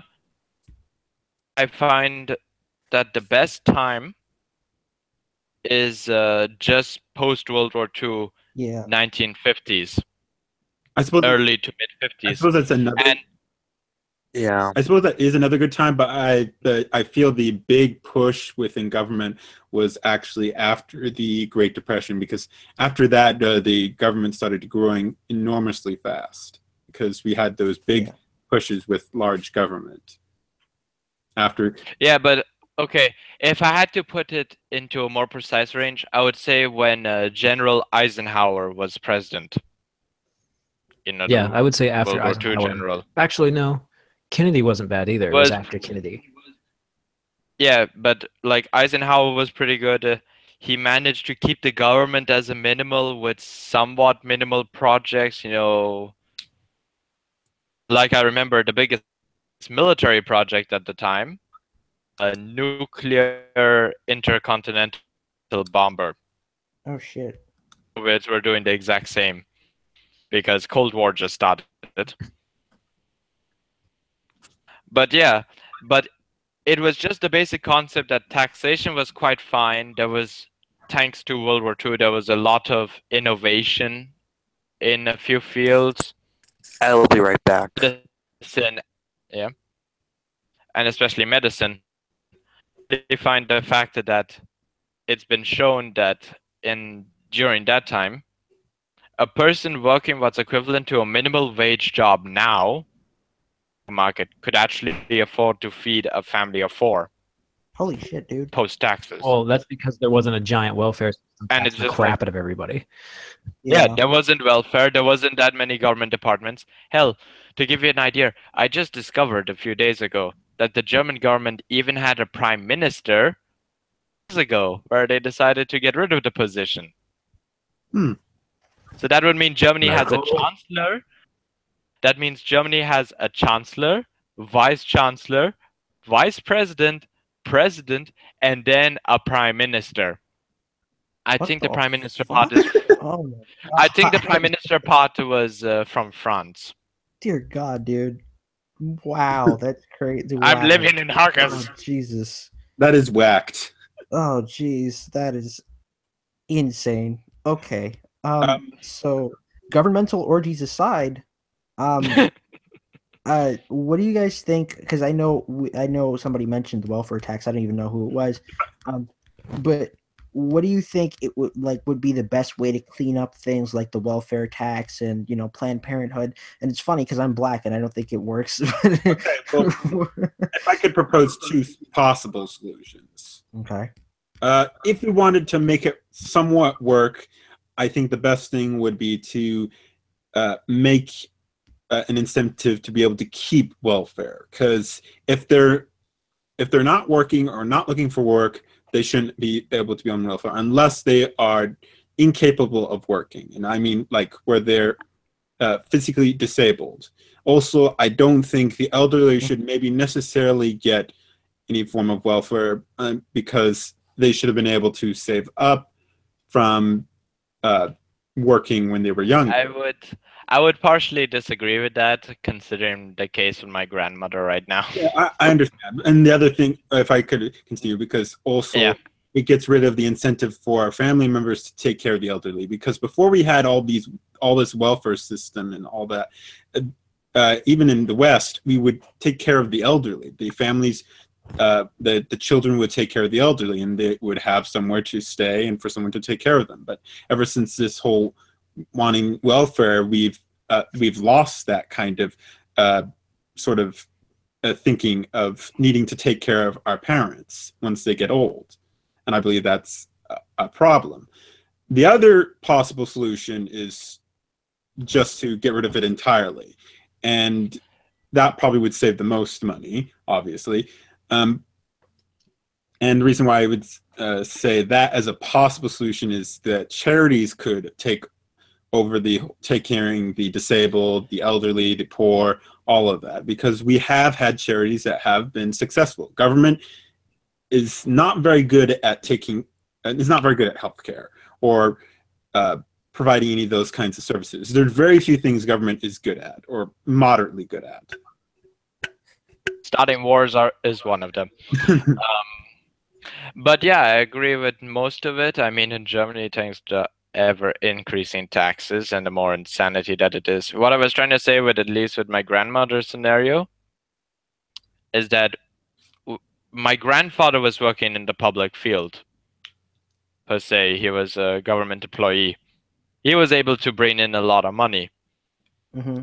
But even with that, they could not save up a lot because of the German economy and blah, blah, blah, a bunch of... Essentially, if you want to save money in this country, you're going to need a safe underneath your house. Holy shit. If you want to save money. Otherwise, the government is going to take it, essentially. So my grandmother is fully reliant on the welfare state, mainly because of these old weird traditions. And right now it's reached to this weird point where we can barely keep lights on in my grandmother's apartment because she's barely getting any money, which essentially, despite being on pensions, my grandmother still has to pay taxes and like the electric bill and so forth, which is partially... Well, that's like... Oh, continue. Yeah, finish what you're saying. Yeah, I mean, for example, right now, electricity has become so expensive in Germany that literally the only time my grandmother's house has light on is between the hours of 7 and 9 p.m. It's crazy, dude. Oh, and then I forgot to add to my first point as the first possible solution. The other thing is you have to have only a small portion of the population being able to getting a greater more of government help, and that would be the extreme poor, the ones that are homeless or that are near homeless, or basically who are having are really struggling, not like not like they're struggling and then there's absolute struggle, or Yeah, not like Muhammad with his 4 wives, each one of them receiving different sorts of payments. yeah, that's the other thing They're to not that. struggling. And you'd have to keep it that way. Like, I think the United States originally, Medicare was only supposed to go originally to 4% of the population, but then it was expanded to where it's reaching a much larger percentage of the population, and it's only made things worse. Some people have lost incentive to work. That's why I also believe there should be, if they're capable of working, they should be required to work and be looking for work. Or if they're not doing that, they have to do some form of community service, like cleaning up, because they have to be doing something, I think, that sort of pays for Fair. being on welfare. They have to be giving back. If they're not going to be working, they have to be doing some form of community service, I believe. And that would, I think, help keep the system, if we were to have some kind of system like that, that would help more, I believe, be more successful.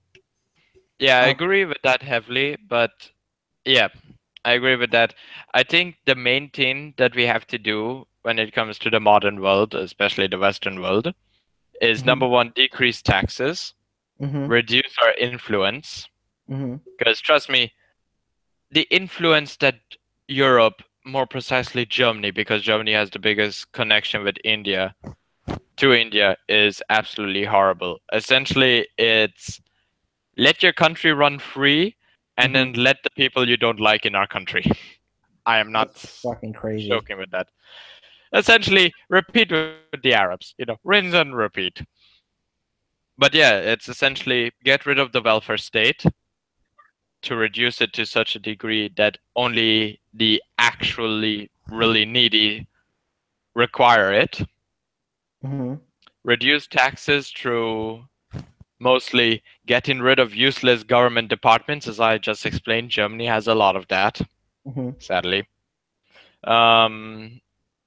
Stop giving money to charities in the term of the government. Like, for example, I cannot think of anyone in Germany right now. But in the US, one example is like Planned Parenthood. Let the people decide whether Planned Parenthood will survive or not. Yeah, and then last but not least, stop paying third world nations money. You're going to improve that way. Yeah, I think the solution here with all of these is to give people the tools to make sure that they are not in said situation anymore, instead of simply throwing money at the problem. And that's my problem with things like Planned Parenthood. And even welfare. They don't throw money at Planned Parenthood. They just take away something, which Hillary tries to convince you. Yeah, they take away our money and throw it at Planned Parenthood. That's my point. Like they take our shit and they throw it at Planned Parenthood, which is also shit. And it's just like, but I want my money back. And they're like, no, why don't you pay for it? I don't wanna. And that's basically how it works the entire time. So it's just like, it's just like the big bad bully takes your lunch money, and you're not seeing where that shit's going, but that shit's going to buy him a fucking granola bar, and it's just like, dude, what the fuck? Like, I could have bought myself a full course meal with it, and he's like, I don't give a fuck. Like, it's not fair, Do you know what I think about the welfare system and what could actually make it to where it's essentially pointless? Not pointless, it's not needed anymore. Rather than trying to abolish it, we could just simply try to make a society that doesn't need it anymore. And the way that we do that is re-establish the importance of extended family, because right now we are super focused on the individual while also doing everything in our lives for the group, the collective. Like, everything you buy is for you, but everything's also taxed to give to people you don't know and possibly disagree with. So it's like Yeah. this weird mixture of Anyone individualism saw and the government. image from what's his name, Donald Trump Jr. for Halloween? No. It caused up a huge controversy because it wasn't realistic socialism. So he was making fun with his kid. It was clearly just a joke with the kid, at least, where he decided after one whole night of trick or treating, he's gonna take away. Was it his son or daughter? His daughter. I Yeah. had a guest video that discussed this topic. Yeah, I saw it. Was it just me, or does his eyes look like they're turning? I think You he know- has a lazy eye. I think that's what it is. Yeah, that's kind of distracting in the video. But yeah, where he decided to take half of his daughter's candy and give it to the kid who did not go out trick or treating, Oh shit. and explaining it didn't happen. Of course, it was just a joke. But explaining, we got to teach them socialism when they're young. And what was it? The Think Tank YouTube channel that did it? That's not socialism. That's capitalism. Socialism gives people money, and it's like, What the fuck Yep. are you talking But just go to Sargon's, not Sargon. Just go to Outlaw's account and watch the guest video. It will explain everything. Where the fuck did they get that from? What? Socialism, I What? guess. That's a good idea. So they're obviously dumb. But what I was saying was, if we just reestablish the importance of the extended family, because another reason why people in the 50s were better off wasn't necessarily anything that we were doing differently economically. It's because everybody didn't get married and move out and buy a new piece of property while their parents stayed in that house. Oftentimes, in up to the 50s, people just, stayed in, and like the families lived in the same household, and it'd be 3 generations all living in one household. Do you know how much money that saves everyone in the long run? The mortgage is paid off by the time the grandkids are born. And then, the grandparents are then free to, watch the kids watch the grandkids while the kids are out working, getting all the money for food. And you don't have to have this thing where like both parents are working and have to try to find a babysitter to pay for and their Yeah, mortgage that they're but- paying for. It's just when you have the family that stays together, your expenses drop dramatically because you're But able to then take how care you- of each other. And when you can do that in these little tiny communities, that's extended family, sometimes extending to be cousins as well within like 2 houses next to each other, or maybe 3, like it just makes it so that you don't need the government to fill in the gaps that should be family. And that's what we've done as a nation and as a Western society in general. We moved into this Yeah. like uber philosophical state where we have transcended the family and instead realized that we can't actually transcend the family, so we just replaced it with government, and that was a mistake.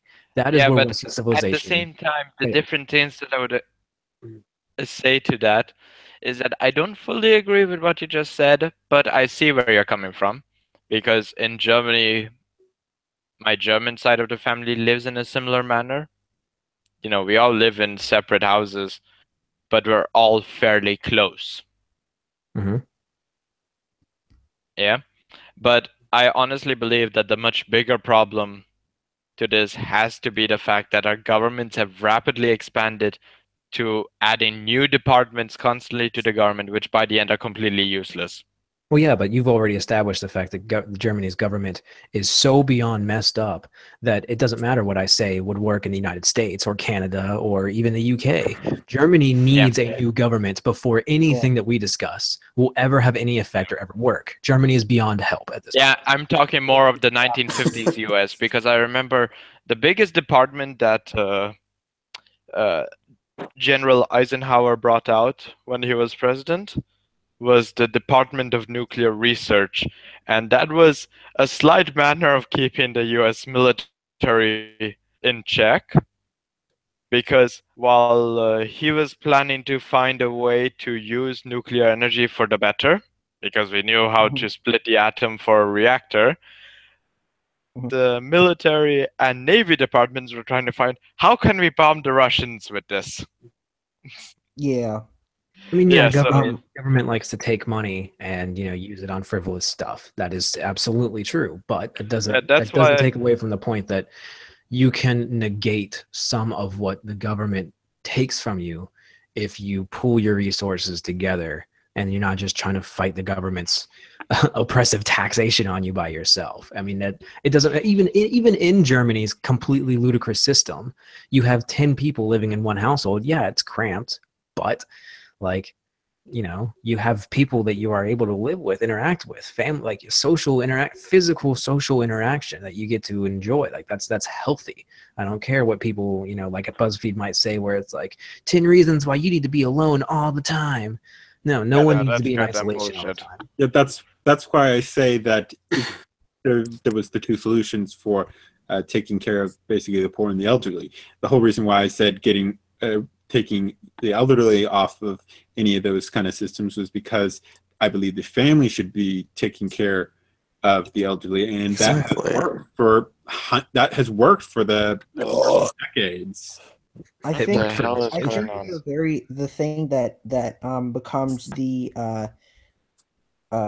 the counter argument here for the point that's being made towards taking care of the family and living as an extended family unit would be the idea of pursuing one's dreams. Because even as you go back, and I mention media a lot, but even as you go back, especially in media during the times where we were breaking out of this and beginning to replace the family with the government, you notice that they were mentioning that more and more people were leaving their households, their little extended families, to go out and pursue the things that they felt were true to them. And that speaks to the whole thing with the West of never settle, always aim for something higher. And I think it's really changed our perspective on where, you know, we should feel content. And I think, as a matter of fact, to really bring everything back to the extended family idea, I think we would need to very much evaluate greed in this country and where it comes from and how we eliminate that, because I think that's a very large proponent of why it's so difficult to implement things like that anymore. Because look around, nobody in the West really gives. I mean, aside from myself and, you know, other people and stuff that are actually sensible, nobody really gives a fuck about their elderly. You see what I'm saying? Like, everybody wants to take their shit and run. I want to take my shit and run. And that's not because I don't care about my elderly or anything like that. It's because I think it's just better for me personally with my own situation, which I won't divulge, you know, online. It's personally better for me to be out of said situation. So I wonder how those kinds of things, those kinds of stressors and stuff like that kind of mesh with the idea that it's actually better to have an extended family. Because I agree, I very much agree, and I think it will work very well. But I don't really see it in today's society, where it's like, you know, go out and be you and you know, do what truly makes you happy, and if you want to do something, go for it, and all that extra stuff. I don't really get how that meshes. Well, you have to get rid of that. And like, not because I think people shouldn't follow their dreams. It's just that most people follow their dreams, and their dreams are a career. And it doesn't matter what it is. Like, oh, I want to be an artist. So what do? You try to make being an artist into your career. If you have the extended family unit, you can still perform or like pursue these hobbies and enjoy them on the side. You can go and be an actor. You can go and be an artist. You can go and be a musician. You can do these things that make you happy while still having the support of the family unit. It's only when you pursue these things as a career, or in, you know, this like occasional case where somebody just hates their family. But like, if you're not pursuing a career, there's no reason to leave your family. You mean every other Antifa member who was grounded on the Revolution Day of November 4th? Yeah, like that. What? No, November 4th in How the old US was was that? supposed to be the rise of communist United States. Mhm. And someone made an edited photo of Antifa's Twitter account saying that most members could not show up because they were grounded by their parents. Oh shit, dude. Which, to be fair, there was a study showing that, what was it, like 80% of Antifa members still live with their parents or something like that. Actually, by But the in the bad way. did you see that thing? Like, there was a video from from Anonymous actually recently, a couple days ago, saying that they declare war on Antifa. Thank God. Wow. Someone Swear to mentally God, sane. dude. It's on YouTube. You can look that shit up. Wait, are you I'm serious? like, wait, what? I'm sorry, I missed what you said. No, there's Anonymous, like the hacktivist group. They Mhm. actually put a video out a couple of days ago saying that they declared war on Antifa. Antifa's fucked. Wow. The anonymous groups has a YouTube channel. Is that the actual anonymous group that has that YouTube channel, or is it like some other person? No, it was literally the Anonymous official. They have multiple channels. They have like I know they have one for Russia. They have like multiple ones on Twitter too, all over the world even. But yes, Anonymous official posted that, and if it comes from Anonymous official, then it's official. So, By the way, how like I guess truthful are they? Because I've never really checked up to see the stuff they say, like how much of well, it is the thing about Anonymous is that, and this goes back to the reason why government can't really figure out like everything about Anonymous. They say they can't. The reason is because you don't know exactly who Anonymous is, because anyone can be anonymous. If I were to tell you that you could like just literally by saying you're anonymous and supporting the cause, you could become anonymous, that's literally how it works. Credibility in Anonymous comes mainly from real world events. For example, you remember how there was, I think it was in 2008 or 2012, one of the 2 years. It was one of the years that Obama got elected. They crashed the PlayStation Network and stuff like that. They've been harping on about it for months, and people didn't believe it, and it actually happened. They did a really strong DDoS attack, as a matter of fact, on PlayStation Network and bombed that thing. They also ended up, like, you remember that whole thing when ISIS was getting really big? They did an Operation ISIS. They did an attack on ISIS, and they were having certain people use their computers as dump files. Dump cases, if you will, of packets and information that they didn't need on their computers, and they were able to pull names for the ISIS militia off of Twitter, and that's how they got those Yeah. names. They had a whole Because list, and they Twitter doesn't that's do how they got anything the to number. remove ISIS accounts. Because they're fucking retarded. So And then they register me as a robot. Yeah, exactly. You don't know exactly how Anonymous is going to strike until they actually do. But when they do, it's like, for example, they even held a rally for like the victims of Paris. And no, there was no news coverage on that, surprisingly. Well, not surprisingly, considering that the media hates Anonymous. But there was news. They held a rally for them. They were going for doing a rally in support, and everybody was like, "Oh, nobody's going to show up." Yada yada yada. I believe it was over 200,000 people showed up for the rally. An insane amount of people showed up for that rally. So I have reason to believe that if it's something like this and it's a very large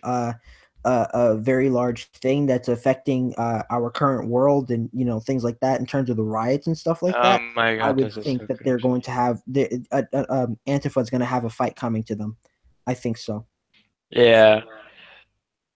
I just discovered something. I'm sorry. I just found Iowa State University Police. It is the cringiest thing I've ever seen. Oh God. It is unbelievably cringy. I mean, they actually have a post over here where it's made out of police car emojis. Is it more What? One cringy word. than the people at BuzzFap? Actually, recently BuzzFeed made an article bashing Taylor Swift. Guess what's the reason? Oh, finally. I forgot. Philip DeFranco spoke about it. It's kind of obvious at this point. Because she's a bitch. No, she's too white. Oh, damn. What? That's too what white. I thought it was something else. I know there was something else. There was What? something Are else you to it, but that was one of the big part of the articles. But there was also another article that they made some time ago. Oh yeah, I remember. Basically, like she made certain things. It was some dude criticizing her song and trying to make her out to be some white supremacist. More or less, certain lyrics and things like that. Doesn't everybody do that? Yeah, it was that was practically what it was. It Also, was wasn't just there for like some time that people honestly believed that Taylor Swift was running, what was it, 4chan? what? That make what this? Oh my Mm. god, she can't think her way out of a paper bag. What makes you think that she'll? You know what? No, because there was this whole big, I don't know how to really explain it, thing with Taylor Swift where she had this weird contest for a short time, and there was this anonymous person on. Oh dear God, what the hell did you send a link to, Outlaw? Oh, did you see it? What the hell are you sending in the group chat now? Anyways, what was I trying to say again? Apparently, it's a Facebook Yeah, ad. so she, Not clicking on it. so she was trying to set up these weird contests, and there was this anonymous person on Twitter, not on Twitter, on 4chan, who was doing something very similar, and it was before 4chan was finding the identities of Antifa attack members like the bike lock guy. Mm-hmm. Yeah. So I think this is the earliest example that I can recollect of them actually trying to find something, and they found like, so this person lives in a room that looks exact same and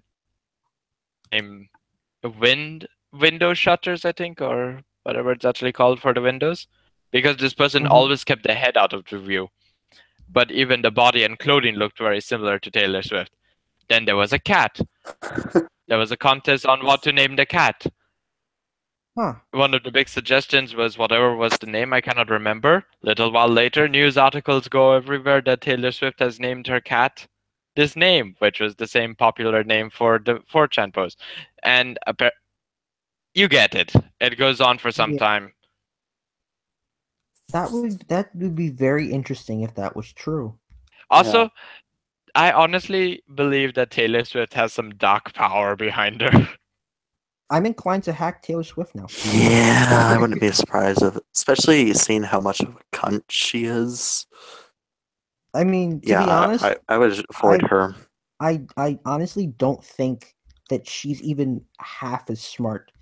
I mean, because think about it. If she was really that smart, unless she was like killing all her exes or some shit with some like Mrs. Smith type shit, I don't think that she would be writing so many songs about her goddamn exes. Because that's pretty much all she used to ever write about until recently. And then she started writing about them again. And it's like, dude, like, can you not make any more kinds of music? And then I have feminist friends who try to tell me, and I can't believe I'm friends with feminists, so don't judge. But I have feminist friends who try to tell me, oh, well, sometimes that's like all people can write about, or that's what feels right to them, or you can't tell her. I'm like, no, if she's having so many problems with her relationships, she should be going for counseling. She shouldn't be allowed to rise to fucking stardom over the fact that she's had shitty boyfriends. I don't see how that works. Maybe get an acting job or I something. also Okay, think I'm part of just it is gonna- her too. I just That's want the part of to it is say her. something. Your statement of don't judge you for being friends with a feminist, we're not going to. We're going to secretly, but we're not going to do it openly. Oh yeah, 100%, dude. Don't- On the I other judge hand, myself for it. on the other This is my hand, first in my last school, that I was in, I was the only Trump supporter and the only one who was saying that Islam is a horrible idea. Oh shit. Oh. Before dropping out of the same school, I was able to convince everyone to be thinking that Trump was a better idea than Hillary and that Islam is the worst possible thing to happen to this planet. I mean, I say so. I make so many racist. Also, last statement. Mhm. I was able to change the entire student opinion on climate change. That it's not as big as a problem as our teachers keep on telling us. Oh yeah, 100%. Mm-hmm. Agreed. I still think I still think exiting the Paris Climate Change Agreement is fucking moronic, though. It didn't really make any sense. Well, I say it was brilliant. I have to agree with Z because there actually has been shown stuff because what the government wanted to do, well, two things. What the government wanted to do was not going to work. It would have very little effect, and there were actually things that had, if they wanted to do something, there was actually things that were better that they could do that was actually even cheaper than what they were wanting to Like do. what? Planting trees. That was the Okay. simple thing. Yeah. Anything else? That was it. That's all you needed to do to get the goals they wanted. That was all that was needed. Planting trees.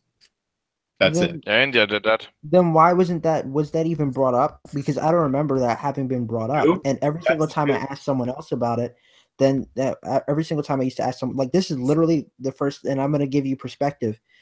This is literally the first actual answer that I've ever gotten on this kind of a thing. Because every single time I ask somebody about that, they'll just go spout off some random theoretical crap about green energy. Like even Prager University professors, like literally the online professors, I've had arguments with them because they can't give me a fucking argument. This is literally the first time I've ever heard anything like a semblance of a solution, because they don't have one. And I'm sitting down and I'm just like, then why did you exit the climate change agreement?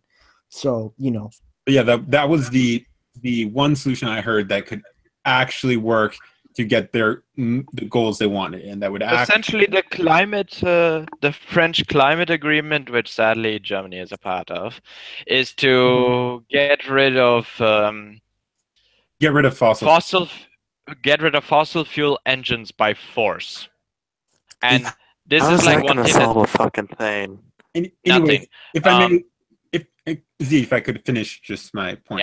Yeah. The whole point of the Paris Climate Agreement was to get rid of fossil fuels within and reduce fossil fuel use over time. And the plan would have cost trillions and trillions of dollars. It would have been a worthless plan that would have hardly done anything of their projections. And the amount of projections that they said that we would need, it would not be enough. It would only make about, I think, at the max 0.7 degree reduction, and they need to have around a few points of degrees according to scientists. So even scientists, the majority of scientists will even say that the Paris Climate Accord was complete shit. It was worthless. And why? And the other thing was, as I was saying, I have seen where the thing that actually could have worked if they wanted to was actually just putting in trees, and that would have been a lot cheaper, and they wouldn't have had to have any of these stupid laws they wanted to have with the Paris Climate Accord. And basically the US was being told to reduce their whole pollution. However, China was not going to be required, and neither was India going to be required to reduce. Wait, what? Yep. That's bullshit. You mean the two nations, which are essentially smog producers, don't have to do anything for the climate? What a big shock, and it's only the Western nations. And and the United States, they say to try to reduce its pollution. However, we've actually reduced a lot of our pollution. I mean, if you whereas in Germany, we've only gone up. Yeah, actually, in Europe, it's actually gone up because of, ironically, because of the getting rid of the nuclear energy. Now, nuclear energy has its problems, of course. However, if they really want to have a clean energy, I think the best thing they can do is figure out a way to make nuclear energy as safe as possible. Actually, we've already done that. That's like one of the biggest misconceptions that I've seen in the modern world has to be with nuclear energy. Because the French have found a way to refine nuclear waste back into uranium. Really? I'm curious. The problem Could you send me a link to this? A lot of these environmentalists are going to keep bringing up Chernobyl, and they're going to keep bringing it up. Well, the problem is it was poorly built. Yeah, the big problem is that the older nuclear reactor was the same one as we would use in an atom bomb.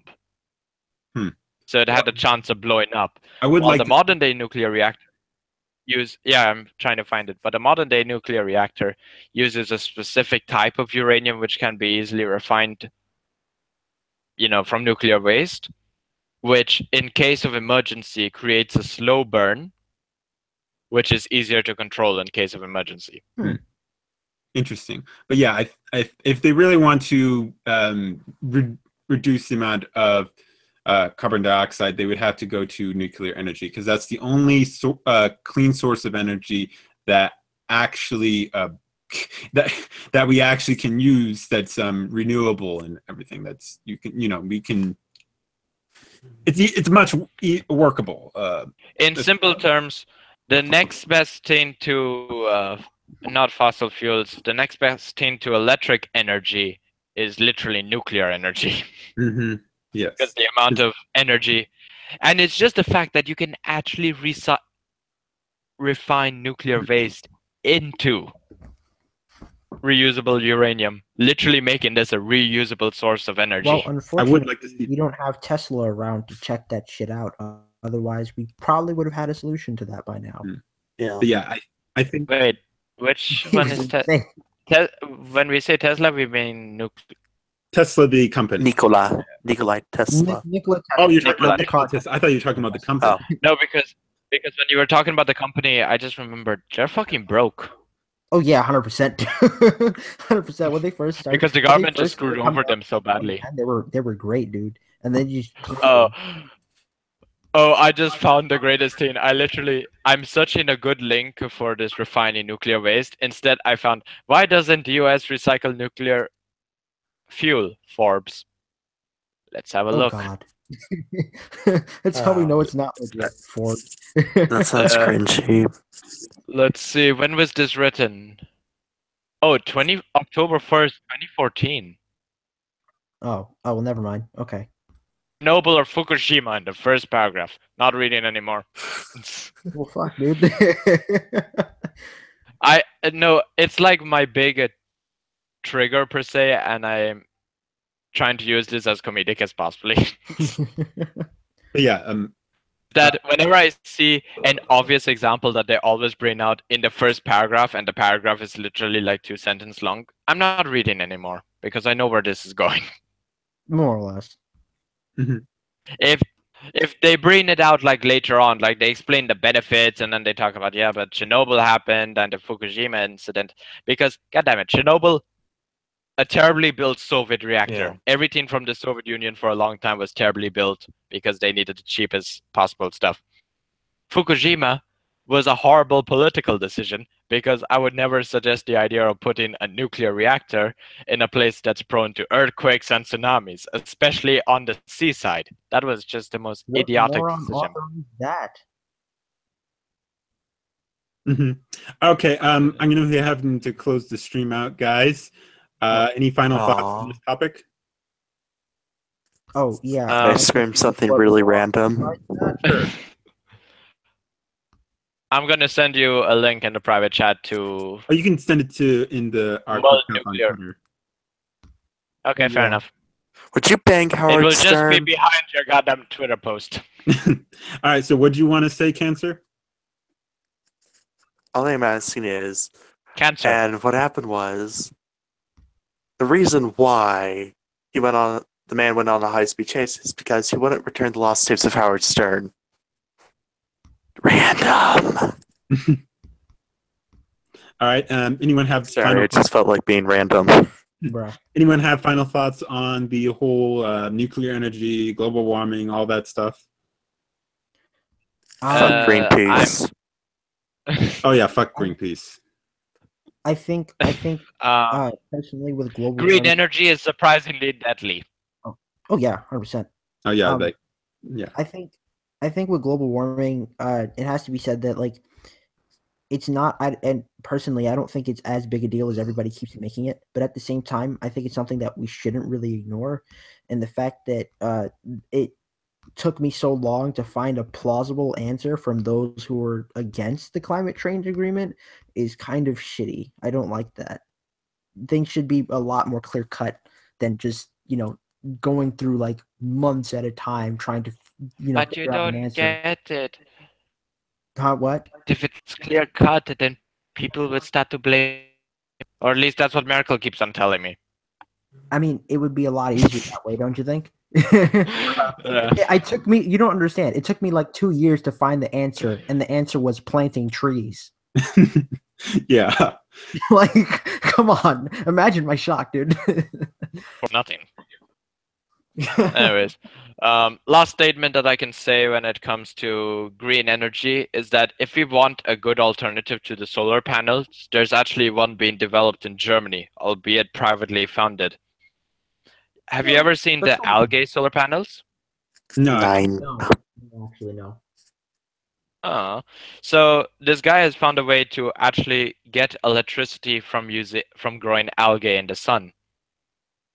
That's it. did you say No algae rare or metals, no dangerous metals. Did you say algae or algae or something? Wait, Algae, algae. algae. The green stuff that makes everything. How It's old hard is to that? explain. A How old is couple that? I years think now, I I've heard of remember. that. It's a Couple couple years years old, right? now. Yeah, Huh? no one, not once the German government has given any money to that. The German government has just given money to the wonderful Chinese produced solar panels, the stuff that's made out of rare materials and is highly poisonous. And is killing birds. No, the windmills are killing birds. No, yeah, but also solar panels are killing birds because Really? I didn't know that. large solar panel towers. Maybe they don't have them in Germany. I don't know, but in the United No, we have solar panel fields that kills everything on the ground. But yeah, like if those we have solar panel towers. If birds fly over it, they get like burnt to a crisp. It's super hot, like right above it. That would explain it. Hey, look on the bright side. Some neighborhood cat is now getting fried chicken for dinner. All right, so is that everyone's final thoughts on this topic? Yes. Oh, yeah, no problem. All right, The cancer is strong with this group. so yeah, my final thoughts. What have I done? That counts as the final thought? My final thoughts are fuck green energy because it's really is not great. Go nuclear, and yeah, I believe that's it. Go nuclear bomb nukes on South. Oh wait, I was So- about to say South Korea. Wrong side. Okay, so go follow Eisenwolf, his channel on YouTube. You also can find him on Twitter. Also, go follow Ferg on his YouTube channel and his Twitter at The World of Ferg. And would everyone else like to say their closing? Follow me on Minds, BitChute, Twitter, and insert a default social media over here. Oh wait, sorry. Please subscribe to me. I would like some more subscribers. Yes, Hey, I have very limited subscribers. go Wait, how much? yeah, go subscribe to Z Commander, and go subscribe to the Lord of Cancer. That's the guy who's in blue. His channel's name. And Ryolu, your closing. Oh yeah, you can subscribe to me. I mean, I've only got like 200 something subs, but I'm I planning. got to be- 45. So you're on the privileged side over here for me. I'm planning to do things like this more often. I want to have more open forum discussions like this. Hopefully on my channel sometime we might be able to host it. I might actually be able to fill in for Rational streams sometime. But yeah, you can follow me on Twitter at Ryolu_. That's RYEOLU_. No caps. And that's it. I'll see you guys some other time. 200 subscribers something. Gee, I wish I had that many. Adios. All right, so my name is Rational Outlaw. You've been watching Rational News. Please subscribe to my YouTube channel at Rational Outlaw. There's also my alternate YouTube channel at Mr. Rational Outlaw. I'm also on VidMe, Gab, Minds.com, Twitter, Facebook, Tumblr, even DeviantArt. I'm on. Wait a second, you have a DeviantArt account? Yes, I have a DeviantArt account. I have Oh, you don't want to go see it. It's mostly just a bunch of furry porn. Really? Anyways, this is Rational News you've been watching. I'm your host, Rational Outlaw, and I'll see y'all later.